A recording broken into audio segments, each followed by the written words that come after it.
Oi, Gilson. Bom dia, Francisca. Tudo bem?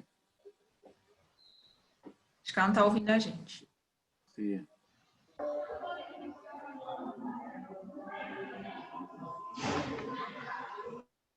Oi, Francisca. Oi, tudo bem? Não estava ouvindo você. Tudo bem? Tudo bem, prazer, eu sou a Francisca. O Gilson já vai entrar, tá?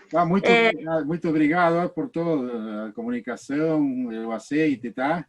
Muito obrigado. Imagina, a gente que agradece. Eu já ele estava terminando o almoço, aqui teve uma reunião que atrasou um pouquinho, acabou atrasando o almoço. Sim. Não, ele não já tem está pressa, vindo. tá? Aí tranquilo, não tem problema. Tá bom, obrigada. Licença. Tá bom. Obrigada, Tá bom. viu, Francisca?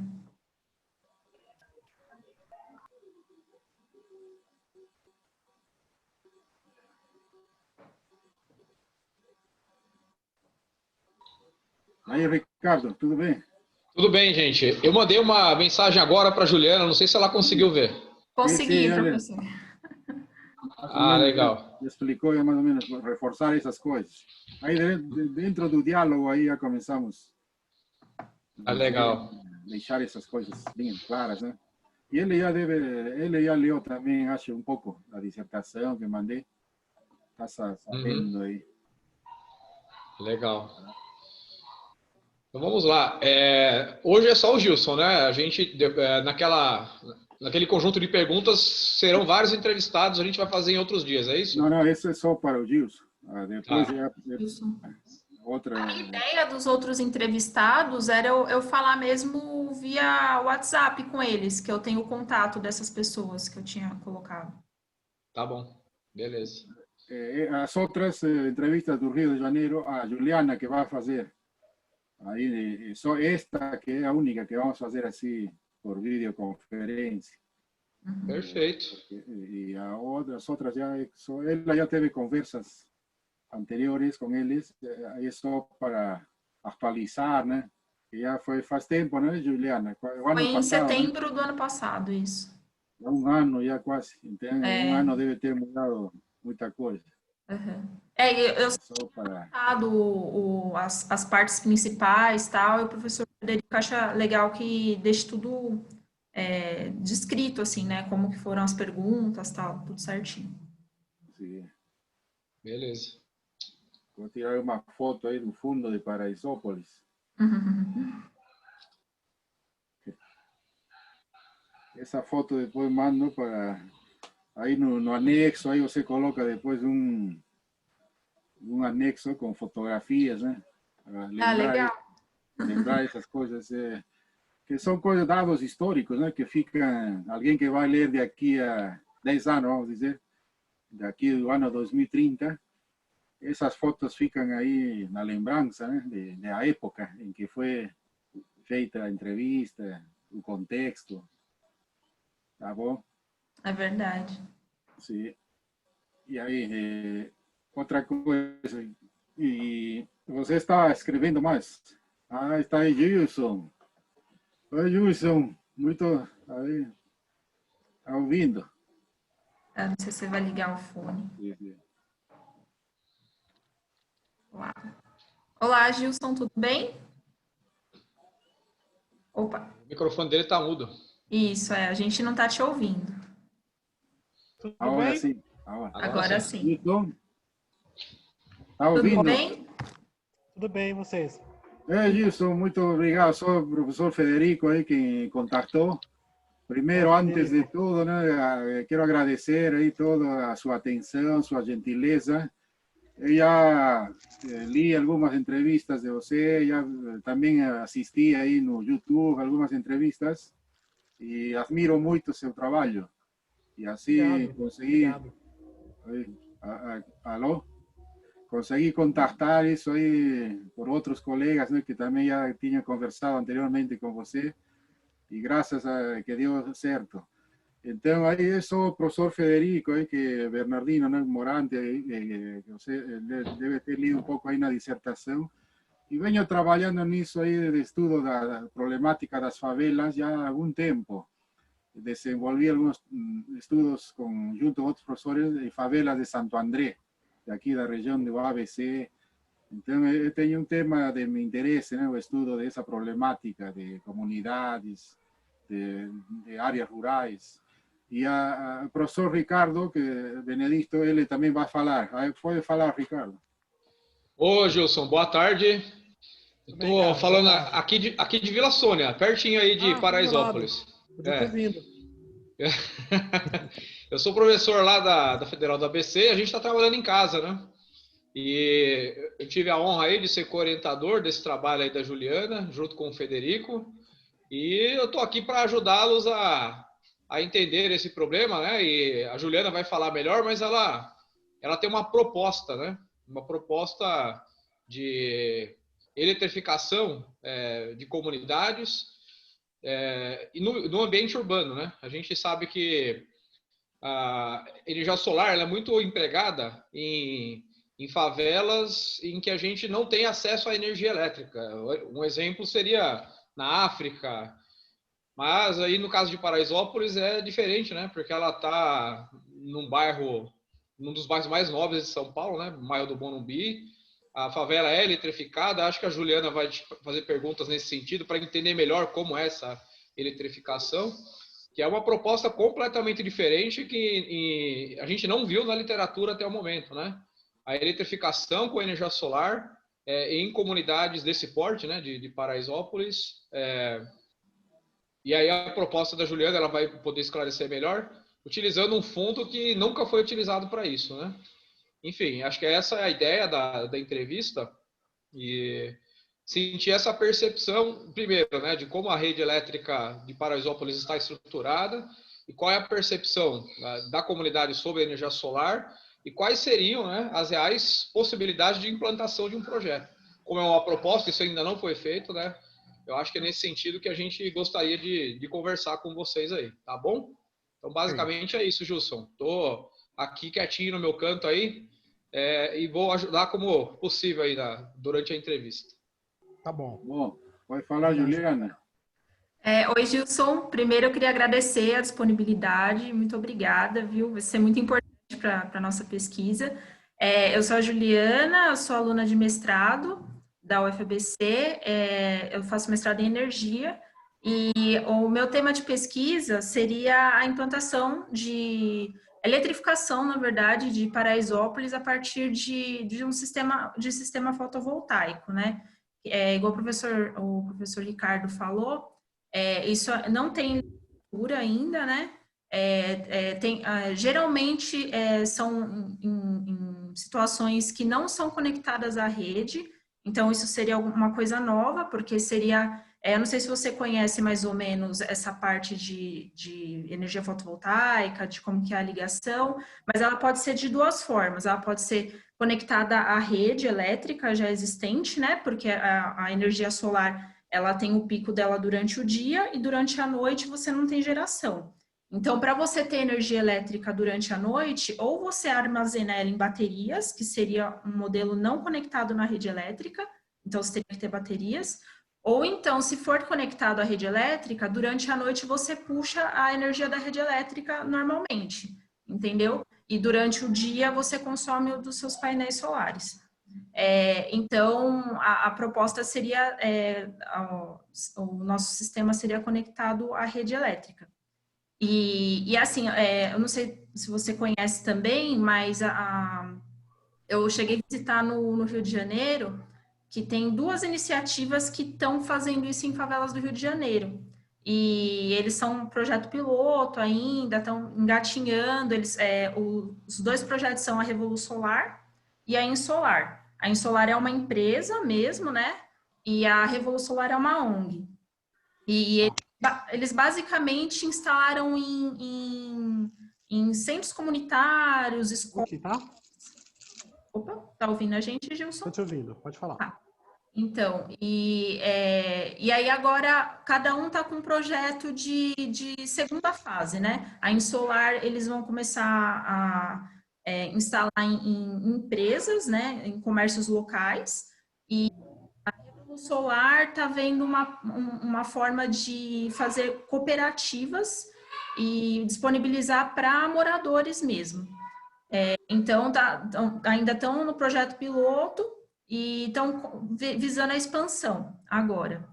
E, assim, eu acho que foi muito legal também a conversa com eles, porque dá um norte, certo? Aqui para o caso de São Paulo, que ainda não tem nada parecido, tá? E, bom, aí, não sei, a gente pode começar já? Você quer falar alguma coisa? O que difere do que já tem feito, que a Solar tem feito em qualquer outro lugar? Não entendi, você diz Eles falaram que não tem na literatura ainda uma experiência como essa e tal, mas a Solar está fazendo lá no Rio de Janeiro ou em outro canto. Qual que é a diferença disso? Então, é que assim, É basicamente energia solar, não é? Isso, é energia solar, que é uma energia gratuita, né? Que seria o investimento inicial só que teria que ter, né? E qual que é a diferença da energia solar convencional para essa que você está propondo, que o professor falou que não foi feito ainda? Não, é que assim, o que é feito atualmente seria no modelo de não estar conectado na rede, com modelos de baterias, geralmente é lugar mais rural, lugar que não tem acesso à energia elétrica, entendeu? A proposta, o que diferencia o nosso, é que Paraisópolis, por exemplo, as favelas do Rio também, eles já estão conectados à rede elétrica, entendeu? Então, seria uma forma de, durante o dia, usar a energia solar e durante a noite puxar da rede elétrica, sem baterias, entendeu?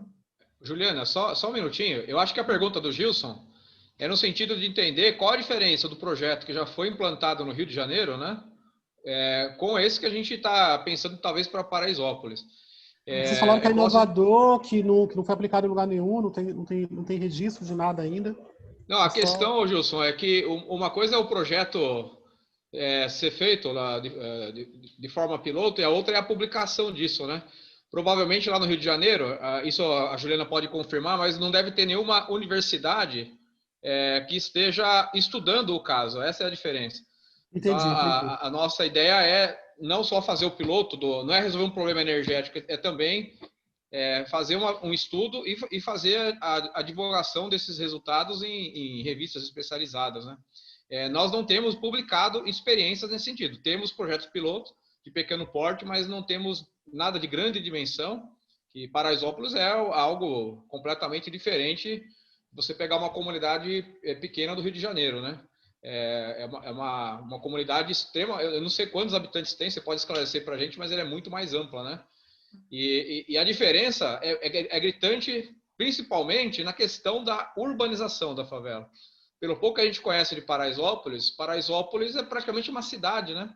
E tem uma infraestrutura muito, mas muito superior às comunidades do Rio de Janeiro. No Rio de Janeiro, a empresa instala o equipamento e depois não consegue nem voltar lá para ver a situação do equipamento, porque tem uma ação lá do crime organizado extremamente que você já conhece pela mídia. E eu tenho certeza, eu não conheço Paraisópolis pessoalmente, mas eu tenho certeza que é completamente diferente. É praticamente uma cidade muito organizada, tem, assim como qualquer outro bairro da cidade, problemas relacionados à violência, mas a ação comunitária e o perfil populacional é praticamente como qualquer outro bairro da cidade, né? Então, isso, para essa proposta da Juliana, gera um potencial enorme de aplicação que do Rio talvez não dê certo. Porque o Rio, a gente sabe que, dependendo da comunidade, é uma terra de ninguém, realmente, tá? Eu acho que isso se aplica a Paraisópolis e Heliópolis, aqui em São Paulo. Por isso que acho que a proposta da Juliana é diferente, tá? Então, a diferença básica os projetos pilotos do Rio não têm publicação. E a gente está pensando numa coisa mais estruturada, e em paralelo com a eletrificação, termos publicações, que é o que interessa, de fato, à universidade, né? A parte que envolve os estudos relacionados ao uso da energia em comunidades. Será que eu respondi, Gilson e Juliana? Respondeu? Tá legal. Tá bom, então. Bom. Eu tenho um script aqui, tá, Gilson? Então, eu vou seguir mais ou menos ele. A parte a gente já se apresentou, né? Bom, a gente já te conhece, Gilson, porque a gente já já viu algumas entrevistas suas, algumas notícias, principalmente agora, nessa parte que está tendo bastante webinar, né? Então, eu já vi bastante palestras suas também. Mas, assim, mais para... primeiro, você autoriza a gente a publicar essa sua entrevista no meu trabalho, tudo bem? Que aí eu estou fazendo uma gravação. Autoriza a publicação para entrevista. Tá bom. E aí você pode se apresentar? Eu sou o Gilson Rodrigues, líder comunitário de Paraisópolis, presidente da União dos Moradores e do Comércio de Paraisópolis e coordenador nacional do G10 das Favelas. Legal. Tá bom, Gilson. Então, vou começar a fazer as perguntas e só para a gente contextualizar um pouco, a partir das pesquisas que eu fiz, né, nas literaturas que eu encontrei, a percepção que a gente tem é que grande parte das ligações, da eletrificação de Paraisópolis, ela é regularizada. Esses dados eu peguei do IBGE, do censo de 2010, e lá fala que um pouco mais de 10% só é de ligação irregular. E assim, o foco do meu trabalho não é, tipo, penalizar quem não tem ligação não regular, entendeu? Na verdade, é trazer todo mundo, porque uma ligação irregular é ruim para todo mundo, é ruim para a empresa de energia, que acaba perdendo, é ruim para os moradores, que tem uma qualidade ruim do serviço, e é perigoso, né, que pode pegar fogo, etc. Então, o foco não é esse, não é penalizar ninguém. Na verdade, é disponibilizar a energia elétrica para todo mundo, tá? Só para contextualizar. E como que você enxerga a energia elétrica em Paraisópolis? A energia elétrica em Paraisópolis, ela é um sonho antigo da comunidade. Paraisópolis é uma comunidade com 100 mil habitantes. Se fôssemos uma cidade, estaríamos entre as 300 maiores do país. Que quando veio para São Paulo, principalmente na época da construção do estádio do Morumbi e do Hospital Albert Einstein, sonhou em vir para São Paulo ficar rico e dar educação para os filhos. Nós não sonhamos em morar na favela, em morar em cima do córrego, em morar em espaços escuros, sem eletricidade ou sem água. Isso foi se dando a partir praticamente das dificuldades da cidade grande e da ausência de Estado que ocorre nas favelas, né? As favelas crescem de forma desordenada porque falta política pública efetiva para resolver os seus problemas. E a energia elétrica é uma situação que deve ser direito de todos. E Paraisópolis, durante muito tempo, sofreu com a ausência desse serviço, de alguma forma, com o preconceito de instalar os equipamentos necessários para que a população pudesse ter acesso a esse serviço. E apenas em 2008 houve um grande plano de eletrificação de Paraisópolis, uma parceria na época pela antiga Eletropaulo, que agora é Enel, com a USAID, que é a agência dos Estados Unidos, onde foi feito um grande plano de intervenção em Paraisópolis e junto a todo o processo de eletrificação veio também um plano de apoio para que a comunidade pudesse usar bem essa energia. Então, foi distribuído chuveiros elétricos, geladeiras, foram feitas reformas dentro das casas, e inclusive instalou alguns pontos de energia solar em umas 10 casas como um projeto piloto. Então, a gente acompanhou muito bem esse processo e é fundamental esse serviço de qualidade, porque Paraisópolis parou de ter aqueles grandes incêndios, por exemplo. Então, Paraisópolis tinha muito incêndio, muitos casos de problemas ligados a equipamentos que não tinha nem com quem reclamar. Então, a partir da organização da energia, né, então a gente passou a ter uma energia de boa qualidade, atuar de uma maneira mais sustentável, foi feito o processo de troca de lâmpadas por lâmpadas, aquelas lâmpadas comuns, convencionais, por lâmpadas frias, que economizam mais. Então, tem sido ainda, continua esse processo de organização e de conscientização da comunidade. Também, isso nos ajudou com um problema antigo aqui, que é a falta de endereço. Então, a gente, aqui para abrir uma conta num banco, ou para você ter acesso a um processo na justiça, por exemplo, você precisa comprovar o endereço, e geralmente a associação dava uma carta atestando que aquele morador reside aqui por determinado tempo, mas por vezes esse documento não era aceito. Então, com a chegada da eletricidade formal e a instalação de serviço, a gente pode também ter um endereço. Então, isso também foi importante. Então, o impacto da energia elétrica regularizada, ela se deu por diversas formas, não só pelo fato de ter uma luz boa. Entendi, legal.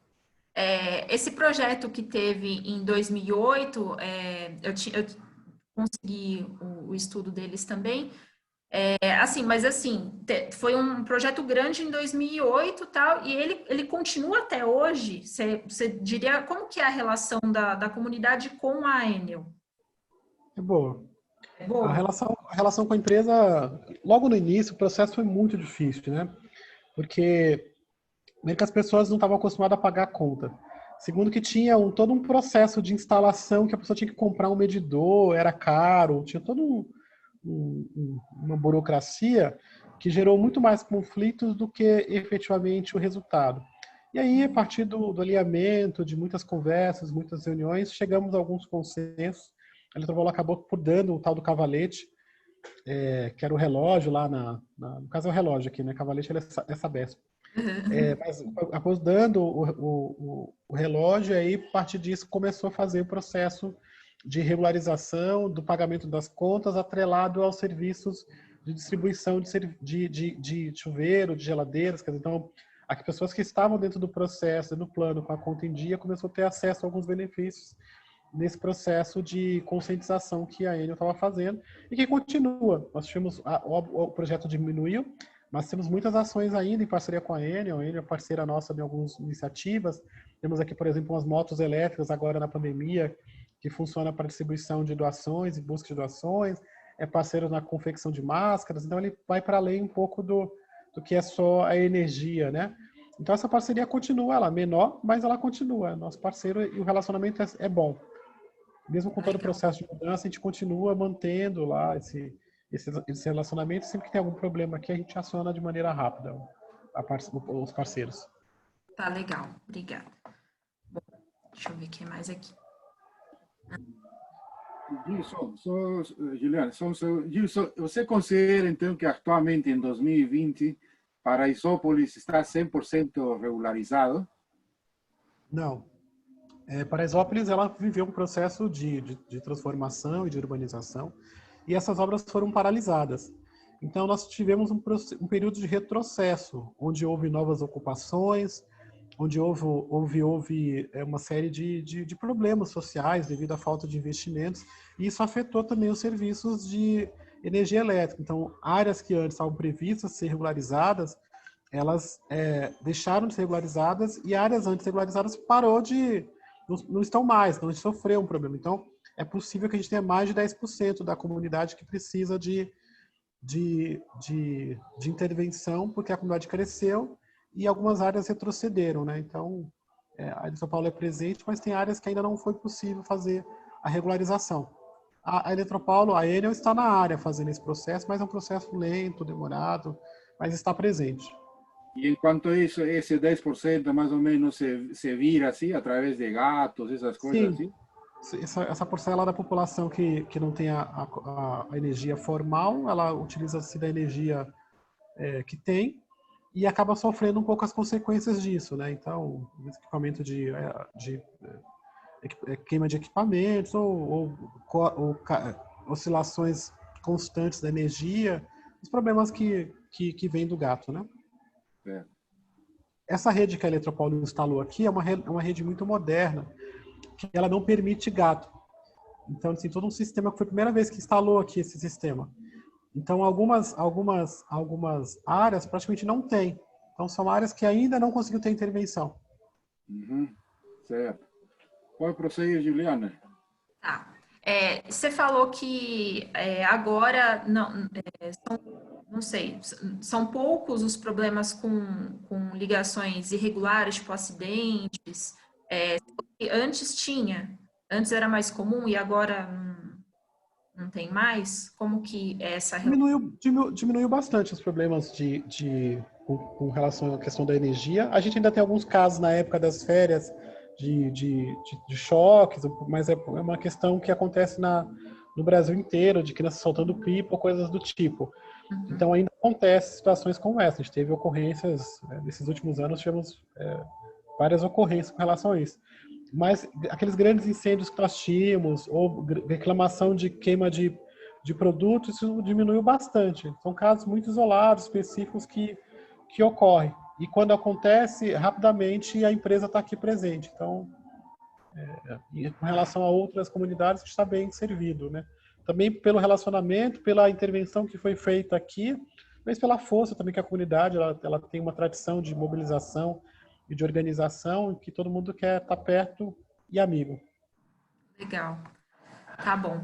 Você sabe mais ou menos o gasto médio, assim, da população com energia elétrica? Pode ser em reais ou em quilowatt-hora? Eu acho que, em geral, as pessoas pagam aqui de 40 a 60 reais de energia. Uhum. Ah, é bem pouco. Tá. E muita gente tem acesso à tarifa social. Ah, legal. E você, como que é essa questão da tarifa social? Porque conversando com o pessoal do Rio de Janeiro, eles disseram ter bastante dificuldade para conseguir ter acesso a essa tarifa social. Vocês conseguem? É muito... Nós temos aqui um programa que é alguns programas do governo, que como o CRAS e o SASF, que são muito próximos aqui à comunidade. Então a gente tem dentro da comunidade esses equipamentos, o que facilita o cadastramento. Então eles estão vinculados aos programas do governo federal. Então muitas famílias aqui recebem esses benefícios do governo e acabam por automático tendo acesso às tarifas. Entendi. E também, quando as contas ficam muito caras e existe uma inadimplência grande por conta das contas com a Enel, a gente faz muitos mutirões de regularização, essas coisas todas, de contas. Então, tem sido feito um programa constante aqui, porque a empresa relata perder muita receita com as questões das favelas, né? Então, manter o pagador ativo, ainda que tenha que perdoar algumas contas, é bom para ela. É uma questão cultural, acho que é uma questão de educação também. Então isso entra como investimento e não como prejuízo. Vou fazer uma pergunta, Gilson. E agora na pandemia, não, todo mundo sofreu falta de emprego, todo diminuiu na renda. E a população, como que agora, atualmente, está conseguindo pagar? Muita inadimplência, está difícil agora? Agora que continuamos na pandemia e que os problemas continuam aumentando, as pessoas querem pregar um novo normal, né? Então, a gente vive de hashtag aqui no Brasil. A primeira hashtag é fique em casa, quando a maioria da população trabalhadora não pôde ficar em casa. A gente, aqui em Paraisópolis, faz parte dos trabalhadores dos serviços essenciais, que em sua maioria estavam trabalhando, lotando ônibus e metrôs, se contaminando e contaminando a comunidade e sua família. A gente percebeu, sim, uma diminuição da renda da comunidade, do poder de compra, por conta do número grande de desempregados, e isso impacta no pagamento das concessionárias e de outras contas, né? Então, a gente percebe, inclusive, novas ocupações surgindo a partir das famílias que não conseguem pagar aluguel. Então, a minha impressão, numa favela, a conta de água e de luz é a última a ser paga, porque geralmente o programa de corte é menor. Eu acho que a gente vai cair, né? Eu vi uns segundos aqui. Voltamos de novo? Eu acabei de receber um aviso, mas parece que eles prorrogaram. Vamos dar certo. Eu achei que ia cair. Se não der certo, a gente pode enviar um link novo, que aí a gente consegue descer a... Tá bom. Tá? Mais alguma pergunta, professor? Eu tenho uma pergunta para o Gilson aí, porque eu achava que era bem maior a conta de energia de uma família média de Paraisópolis, porque eu pensei o seguinte, eu moro aqui em casa, na Vila Sônia, com eu, minha esposa e 2 filhos, né? E assim, a gente tem computador, vê TV, toma banho, o que as famílias de Paraisópolis também fazem. Aqui em casa eu não tenho ar-condicionado, por exemplo, eu não tenho aquecedor. Então, a minha casa não difere muito de uma família que está em Paraisópolis, em termos de consumo de energia. Só que a minha tarifa é bem mais alta, né? Então, eu queria só entender se esse valor mais baixo é por conta da tarifa social, realmente. Porque eu acho que se pegar em termos de quilowatt-hora, talvez não dê muita diferença. Eu fiquei realmente com essa dúvida. Olha, eu fiz uma pesquisa aqui agora com 3 pessoas. Tá. Uma paga R$18, a outra paga de 40 a 50 e a outra tá no gato. Entendi. Há 3 pessoas ali, ó. Mas você acha que essa diferença é por conta da tarifa social? Pode ser que sim, mas é a média disso. É a média porque acho que em termos de quilowatt-hora talvez não dê muita diferença. Isso é uma coisa, Juliana, que acho que seria importante você dar uma pesquisada. Porque a nossa conta, Justo, está sendo feita em quilowatt-hora. E não em reais, né, na verdade.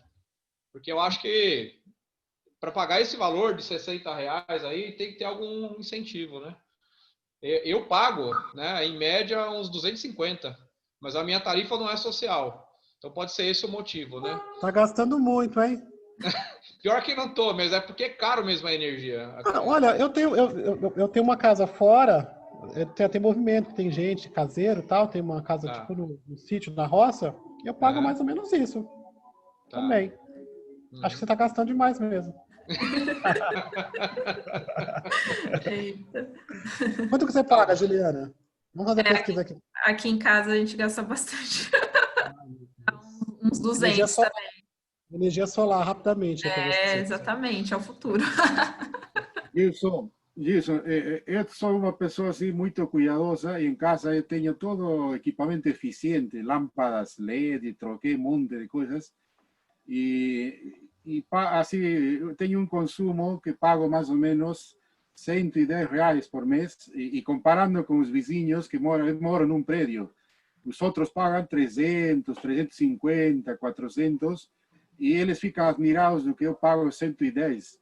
Só que agora, com isso da pandemia, aí não houve leitura, 3 meses, e a Enel veio com todo assim, e minha conta chegou a mais de R$500.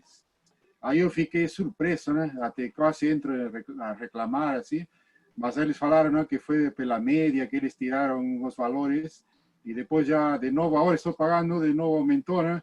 Causa de todos em casa, agora estou pagando de 110, aumentou a 140, mais ou menos. Mas os vizinhos que eu falo que têm a mesma quantidade de filhos, alguns com menor quantidade, chegam a pagar 300, 350. Pode ser também que por conta desse trabalho. Então, tem muitas famílias que recebem lâmpadas mais econômicas constantemente, tem as geladeiras mais econômicas também, tem os chuveiros. Pode ser que o impacto na conta se diminua por conta dessa ação. Pode ser que também. E tem outra coisa, um relato aí de uma favela de Santo André, que faz 3 anos aí a Elektro, quando estava Elektro, regularizou. E as pessoas no início começaram a pagar até R$400, 350, e houve uma grande reclamação, e a Elektro começou a falar, não, que essa é a medição real, e até conflito quase houve. É uma favela que chama Bougival, lá em Santo André, mas depois já regularizaram, agora não sei, já perdi a informação já de 4 anos, mas eu acho que talvez em Paraisópolis deve ter alguma tarifa assim, social, alguma coisa, né? Tá? É possível, nós tivemos esse problema também no início, assim, quando foi feito o processo das contas vindo absurda, né? Muitos comerciantes também reclamaram e tal. É possível, eu lembro que nós chegamos a discutir ter um preço médio por família, assim, que fosse um tabelado, assim, independente do consumo. É possível que tenha alguma coisa assim, eu vou resgatar isso. Isso, só para ter, se você nos poderia ajudar, na rua aqui. Você nos poderia ajudar assim, só no consumo em quilowatt, porque o custo não diz muita coisa para fins de dimensionamento de sistemas. O que interessa mais ou menos é o consumo em quilowatts, que nós estamos pegando uma média de, acho que 400, né? 400 kWh mês. Mas nem sei se isso aí é verdade. Depois eu posso pedir umas contas e mando para vocês. Tá, agradeceria muito. Bom, pode prosseguir, Juliana. Tá, eu vou continuar aqui. Então, agora é mais a parte dos sistemas conectados à rede. Bom, eu já acabei falando para você, né, das favelas do Rio de Janeiro. E você acredita que um projeto desse de eletrificação com sistema fotovoltaico seria bem recebido em Paraisópolis? Eu acredito que temos que fazer um processo de conscientização. As pessoas não entendem muito bem esse processo. Acho que teriam que ter feito alguns pilotos experimentando, as pessoas sentindo segurança com relação a isso. A princípio, Paraisópolis é uma comunidade que está bem aberta a esse tipo de experiência, tem muitos pesquisadores fazendo muita coisa aqui. Eu estou para colocar uma placa escrita assim, proibido pesquisador, jornalista e fotógrafo. mas eu acho que seria bem-vindo. Nós estamos construindo neste momento, inclusive por conta da pandemia, alternativas de sustentabilidade para as favelas, né? E Paraisópolis acaba todo mundo olhando o que está acontecendo e pensando na questão da energia elétrica, podia ser uma alternativa. Eu vejo com bons olhos. Gilson, gostaria de explicar um pouquinho de uma experiência. Esse sistema que nós estamos pensando é conectado à rede. Então, como já o Juliano explicou, ele funciona durante o dia, ele gera energia e à noite consome da rede. E quando tem excesso de energia, ele injeta na rede. Ou seja que a pessoa que tem esse sistema também pode se converter em gerador de energia. Um exemplo, um sistema eu acompanhei porque fizeram aqui um trabalho em Minas Gerais, acompanharam todo o processo. Existe já regulamentação da ANEEL, a ANEEL já regulamentou o uso desse tipo de sistemas e havia uma família da área rural, com rede elétrica lá em Minas, o consumo era em volta de 350 kWh mês e pagavam em torno de R$250, né? Aí ele fez todo o processo de entrar aí com a papelada e fizeram a instalação, aí a empresa Semig autorizou e o consumo começou a diminuir enormemente, ou seja, de R$250 começaram a pagar 80, porque ele ia consumir energia durante o dia da rede e à noite só da rede, né? E aí ele foi ganhando créditos. E as pessoas ganham créditos que pode ser abatido no seguinte mês. É toda uma regulamentação. Então, a ideia é isso aí, fazer isso em Paraisópolis. Por exemplo, você, vamos supor, na sua casa, no seu telhado, instala todo esse sistema dentro do padrão da ANEEL, da ENEL, todas essas, né? E aí você vai consumir energia durante o dia, de energia solar, de forma gratuita. Aí você tem um excedente e injeta na rede. O relógio começa a girar em sentido contrário, porque está injetando. E de noite, que não tem sol, aí entra a rede e o relógio começa a funcionar normal, vamos dizer assim. Agora é mais moderno, né? Existem equipamentos mais sofisticados que fazem isso, mas essa é a ideia. E existe, como falou o professor Ricardo, um fundo, que ele vai explicar daqui a pouco, que pode ser utilizado para fazer esse tipo de instalações. O da Enel é o fundo de eficiência energética? Ricardo, pode explicar, Ricardo? Eu acho melhor, Federico, a Juliana explicar. Mas é isso aí, é o Fundo de Eficiência Energética. Juliana, fala para ele aí como que você estava pensando. Então, a minha proposta seria assim, porque o problema da instalação de um sistema fotovoltaico, não é o problema, na verdade, o custo seria o investimento inicial só, né, que é o que é mais caro, a instalação do sistema. E depois o custo com manutenção é muito baixo e seria uma energia gratuita, né, que é do sol. Então, a minha proposta seria a Enel fazer a instalação, aí como vai ser, em que lugares vai ser, a gente dá algumas ideias, mas seria a Enel fazer essa instalação, esse investimento inicial e o dinheiro viria do Fundo de Eficiência Energética, entendeu? Nós temos, por exemplo, Gilson, rapidamente, nós temos lá na UFABC uma usina fotovoltaica. Estamos instalando, por conta da pandemia o processo parou. Mas os recursos para a colocação dessa usina, para reduzir a nossa fatura, veio do Fundo de Eficiência Energética. Legal. Então, essas ações que eu falei foram financiadas pelo fundo. Então, distribuição de chuveiros, geladeiras. A gente fez muita coisa, muita coisa. Eu nem sei, a regularização das instalações, foi bastante coisa que a gente fez aqui. E acaba sendo ganha-ganha, porque assim, você, ao instalar um sistema fotovoltaico, você não necessariamente vai estar reduzindo o consumo de energia elétrica da família. É diferente de você trocar uma geladeira A por uma B, que a geladeira B é mais econômica e reduz o consumo. Nesse caso, você só está mudando a fonte de energia. Em vez de vir da rede elétrica, viria de um sistema fotovoltaico.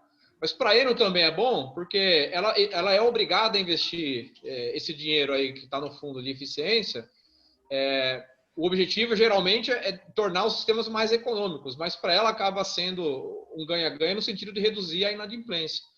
Então, é uma proposta que já é colocada em prática pela Enel. A nossa usina, por exemplo, veio desse fundo, e a ideia era colocar isso de forma massiva em comunidades. Aí, eu não sei se a Juliana vai abordar aí na sequência os problemas, acho que sim, até pelas perguntas que ela te colocou.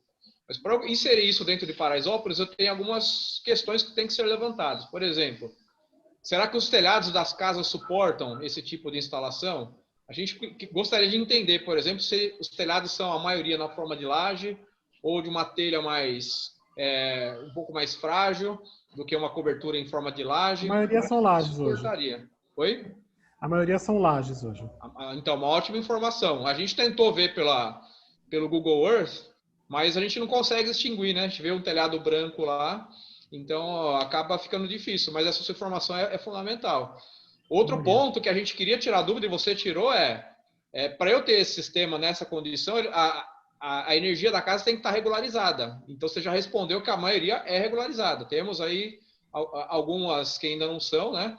Mas a grande maioria é regularizada. E o terceiro ponto a gente teria a possibilidade de usar os espaços em comum. Acho que a Juliana vai falar isso mais adiante, eu não queria cortá-la. Mas, enfim, tem a ver com o uso dos espaços comuns da comunidade, se seria possível a utilização deles para essa finalidade. Tá bom? Eu devolvo para a Juliana aí para ela dar sequência aí, senão eu vou dar spoiler. Então, Gilson, um dos modelos que a gente projetou seria a instalação em lugares chaves da comunidade mesmo. Então, eu vi que tem uns centros, como eu posso descrever?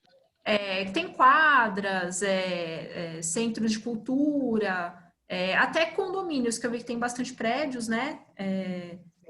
Colocar nesses prédios. Você sugere algum lugar que daria para fazer instalação? Que eu acho que, assim, partindo do modelo que foi feito no Rio de Janeiro e que está sendo bem sucedido, para começar seria em lugares, centros comunitários mesmo, entendeu? Para instalação. Associação de moradores. Você daria alguma ideia, assim, de lugares de instalação inicial? Então, eu acho que o caminho fazer pelas instituições e pelos centros comunitários é possível. Nós temos aqui muitas organizações atuantes com espaços que poderiam ser feitos, fazer o caminho também dos condomínios, que é onde apresenta muita demanda. Talvez o preço da luz nos condomínios são maiores. A gente paga energia de gás, né? Tem energia elétrica no condomínio ou é gás tudo? Tem energia elétrica. Quanto você paga na conta de luz lá? 127. 127. Então os prédios pagam mais caro que esse Morumbi. Eles são ricos. Lá no barro, lá no asfalto, só a turma paga 60 em média mesmo. Então acabou, como houve a história do prédio, regularização, e acaba pagando um pouquinho mais alto mesmo lá. Entendi. Então, eu acho que então esses centros mesmo comunitários seria o caminho, né? E os prédios. Tá legal. A impressão que, por já estar mais organizado, talvez poderíamos usar para experiências, né? A partir dos centros. Só uma perguntinha aí nesse sentido. Esses centros comunitários, como que é a questão da posse do prédio e do terreno? É da prefeitura? É da comunidade? Como é que ficaria isso?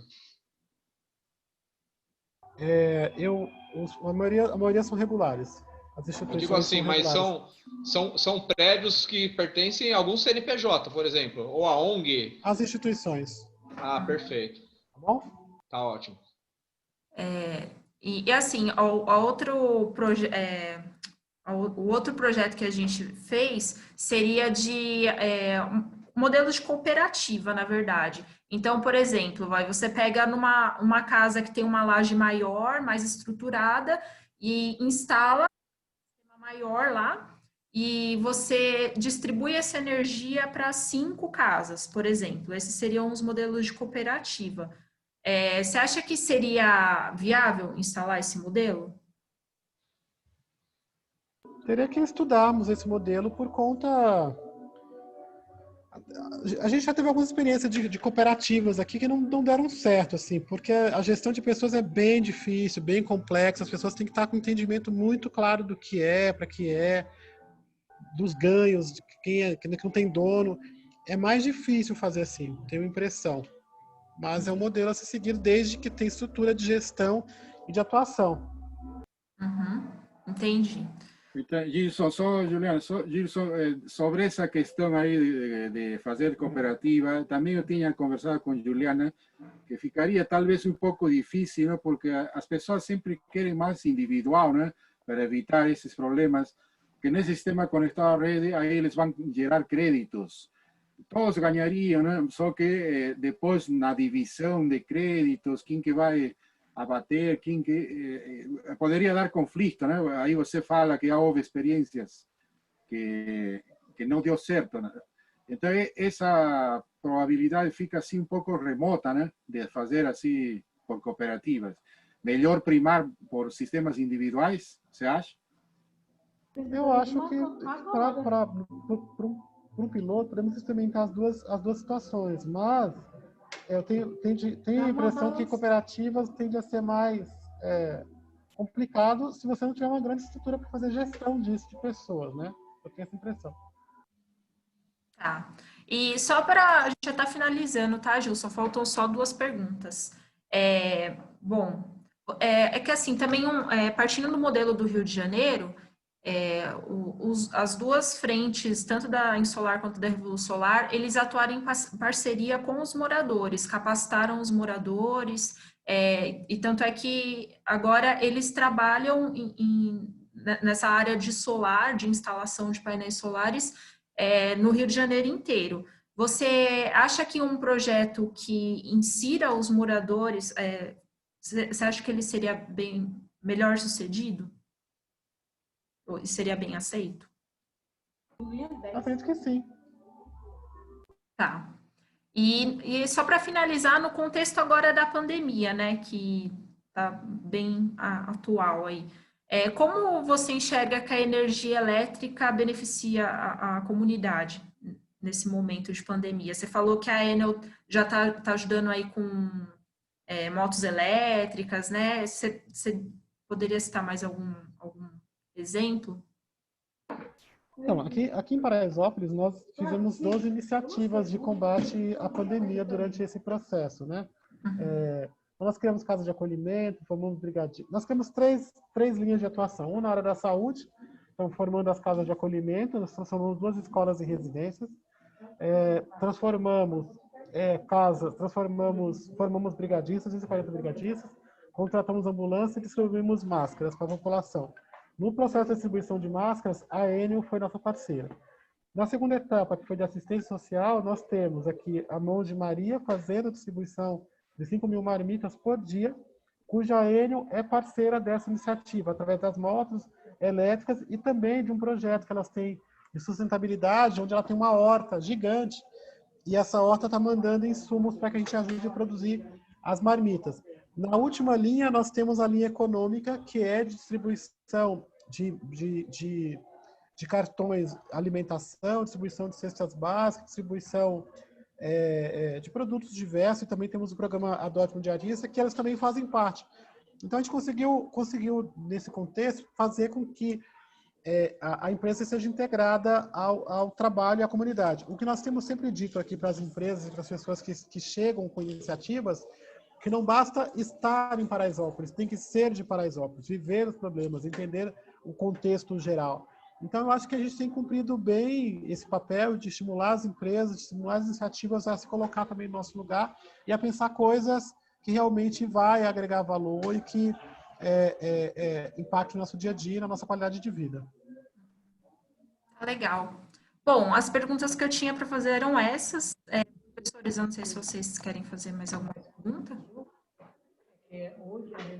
Isso, é só já para finalizar, eu só gostaria de essa questão dos recibos que você falou, se você nos conseguir uns recibos para saber quantos quilovatios-hora o consumo, e se é possível de um centro comunitário que você ache conveniente para iniciar um cálculo de dimensionamento, de quanto que eles consomem, que equipamentos têm, você poderia conseguir essa informação? É possível? Sim, eu posso conseguir algumas contas de moradores. As contas, nossa conta do centro comunitário já é caro, né? Vocês perguntaram das moradias. Eu acho que nós pagamos uns R$ 1.500 de energia por mês, é bastante. Mas também temos um espaço grande, tem cozinha, tem um monte de equipamentos, vários computadores, o nosso consumo é maior. Mas eu posso também passar para vocês o consumo dos últimos meses da associação. Podemos instalar na associação uma iniciativa. Temos laje, temos espaço lá. O que precisamos também para isso é um registro fotográfico para conhecer assim o local. Detalhes. Você me escreve e me pede tudo que eu te mando. Aí a Francisca ajuda. Ah, tudo bem. Já tem um povo aqui na minha porta querendo que eu encerre. E nosso compromisso é que uma vez essa dissertação já deve ser defendida daqui a 2 meses no máximo. E o compromisso nosso da minha parte, como professor orientador, é fazer chegar a você a versão final do trabalho. Acho que vai servir como uma ferramenta, né, de conhecimento dessas tecnologias, para que a comunidade também saiba de que nós, como academia, fazemos dentro, né, o retorno disso. Perfeito. Para um Isso é muito bom. Para poder discutir depois. Esse é nosso compromisso, tá bom? Obrigado. Obrigada, viu, Gilson? Juliana, parabéns. Valeu, professores. Obrigada. Tchau. Tchau, obrigado. Obrigado. Tá bom. Pronto. Bom, Juliana, ficamos interno aí. Juliana. Oi, professor. Ficamos aí os 3 no interno. Você conseguiu salvar. Aí, uma vez que você desligue, salva. Mas você gravou também, né? Ainda estou gravando aqui no celular também. Eu acho que foi muito rica essa entrevista, né? Esclareceu muita coisa. Uhum. Aí, se você consegue depois... me falaram que existem programas agora que fazem transcrição automática, não sei se... Mas tem um programa que fala assim, que já faz uma transcrição com um 80% de erro, assim, próximo ao que foi falado, e depois já corrige. Aí facilitaria fazer a transcrição e você pode colocar como anexo. Tá legal. Acho que é muito rico isso aí, o que ele falou, para já mostrar que você teve um trabalho de campo, mesmo assim nessas circunstâncias, né? Uhum. Tá legal, professor. Obrigada, viu? O que esqueci foi a foto com ele aí, mas... Ah, é verdade. Não, mas como eu tô gravando, eu posso dar um print. Ah, tá. Tá tudo bem. Aí, Ricardo, você tem alguma coisa aí? Não. As coisas que eu gostaria de ter falado, eu acho que eu falei durante a entrevista. Sim. A minha preocupação inicial, né, era do cara achar que a gente estava fazendo uma auditoria para pegar quem não está pagando a conta de energia. Mas isso não aconteceu, então eu fiquei bem tranquilo. Bom, e só para... Como estou em contato com a Francisca e o Gilson, para pegar aí o gancho, que seria primeiro, né, os recibos que ele falou, né, que ele falou que pode enviar, e algumas fotografias, que você acha mais que pode ser solicitado? Você tem ideia, Juliana? Então, professor, eu estou anotando aqui. Eu acho que seria legal também eles mandarem. Ele falou que manda, né, do consumo da associação lá, dos moradores. Eu acho que dava para usar ela como o projeto piloto mesmo, assim, né? Fazer o dimensionamento para ele, né? Eu acrescentaria aí que ele mande a localização dessa associação lá na comunidade para a gente poder ver o telhado, né? Isso. Claro.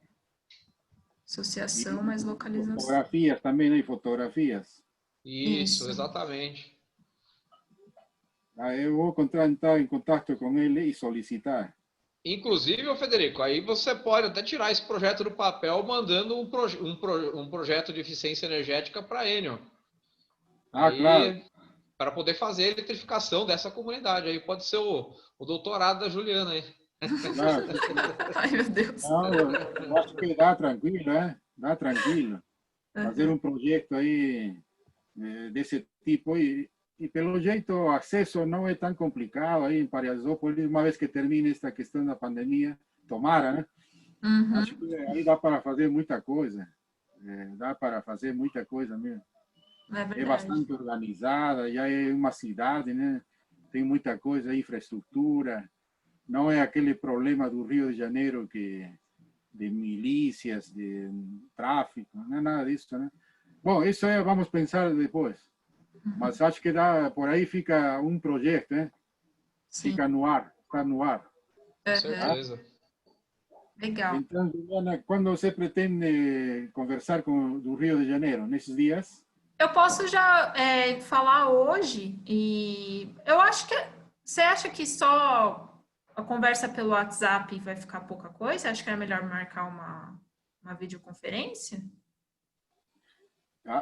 Para mí me parece que es más rica a videoconferencia, porque ahí va surgiendo palabras, como estamos entre tres, las ideas se soman, ¿no? Faz una sinergia. Y ahí puede surgir otras preguntas. Nem sei, se você conseguir fazer por videoconferência, para mim não tem problema, né? Seria... legal. Porque quando você faz por WhatsApp, fica limitado entre você e a pessoa, né? Uma conversa assim de ida e volta. Mas quando estamos num grupo de três, pelo menos, não sei, vamos supor, no mínimo, eu, você e o entrevistado, aí dá uma sinergia. Vão aparecendo novas perguntas, uma ideia, outra. E se entra o Ricardo, certamente soma mais ainda. Aquela famosa sinergia, né? A sinergia que o WhatsApp acho que difícil seria. Então, se você conseguir marcar uma conversa e aí o questionário melhoramos, né? A mim, o que falei no início, quando o Ricardo não estava, era isso, né? Todo o processo que eles seguiram para fazer as instalações, como foi o acompanhamento das resoluções da ANEEL, da intervenção da empresa, como foi o uso dessa energia, como está sendo atualmente. Como já são coisas que já estão feitas, acho que poderíamos aprender muita coisa daí. Sim, tá bom. Eu vou falar com eles então. É que, assim, as duas experiências são bem diferentes, né? Uma é uma empresa mesmo, né? E o outro é uma ONG. E os dois são muito legais, tanto o Henrique quanto o Eduardo. O Eduardo, se eu não me engano, ele está fazendo mestrado também, mas é em economia. E ele está muito a par, assim, do que está acontecendo da regulamentação nova. Eu acho que vai ser bem enriquecedor. Eu vou falar com ele, sim, aí... eu acho que se dá... Semana ou na próxima. Agendamos aí, né? E aí você vai... Com isso já fecha a sua dissertação, vai ficar muito legal. Vai ser muito elogiada, vai ser. Porque está conseguindo informações diretas, né? Tá? Tá bom. Aquela brincadeira que falei de que o feijão falta engrossar, agora já está conseguindo. Está engrossando. Isso. Tá bom? Tá bom. Obrigada, viu, professores? Aos dois. Obrigada pela força aí. Tá bom. Então, vamos fechando. Tá bom. Vamos lá, tchau. então. Boa tarde. Bom almoço. Tchau. Tchau. Tchau, Juliana. Tchau, Federico. Boa tarde aí para vocês. Obrigada para vocês também. Tchau. Tchau, tchau.